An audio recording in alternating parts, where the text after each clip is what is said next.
Imaginez que vous rentrez chez vous après une journée très difficile, vous êtes vraiment à bout, fatigué, frustré, énervé, vous avez juste besoin d'un peu de calme, de compréhension ou à défaut qu'on vous laisse un peu tranquille. Et là, votre partenaire vous dit de manière très sérieuse: va dans ta chambre réfléchir à ton comportement, arrête de faire ton cinéma, je ne veux pas t'entendre tant que tu n'as pas décidé d'être de bonne humeur.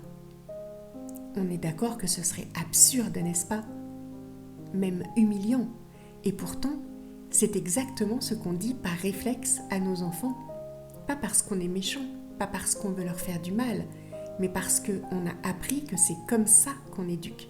Qu'un enfant qui pleure, qui crie ou qui ne coopère pas, ce n'est pas normal et on doit lui crier dessus pour montrer qui commande.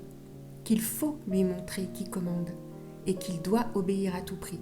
Mais soyons honnêtes, est-ce que cette façon de faire, ça les éduque vraiment, nos enfants? Ou bien, est-ce que ça casse quelque chose d'invisible, mais qui est fondamental? Par exemple, la relation, la confiance ou encore l'estime de soi, qui est nécessaire pour être équilibré. Ce qu'on oublie parfois, c'est qu'un enfant n'est pas un adulte miniature que l'on doit absolument dresser. C'est un être humain en construction, avec un besoin vital de lien, de sécurité et de guidance. Et on exige de cet enfant qu'il se comporte comme un adulte, alors que biologiquement et neurologiquement, il en est incapable. Et sa courte expérience sur Terre, vu son jeune âge, ne lui permet tout simplement pas d'avoir notre maturité. Ça, on l'oublie aussi. Et ce qui n'est pas toujours compris, c'est que l'éducation bienveillante, ce n'est pas dire oui à tout, ce n'est pas tout lui céder, ce n'est pas être laxiste, c'est tout sauf ça. L'éducation bienveillante, c'est simplement poser un cadre et tout faire pour qu'il soit respecté, mais sans blesser. C'est mettre des limites, mais sans humilier.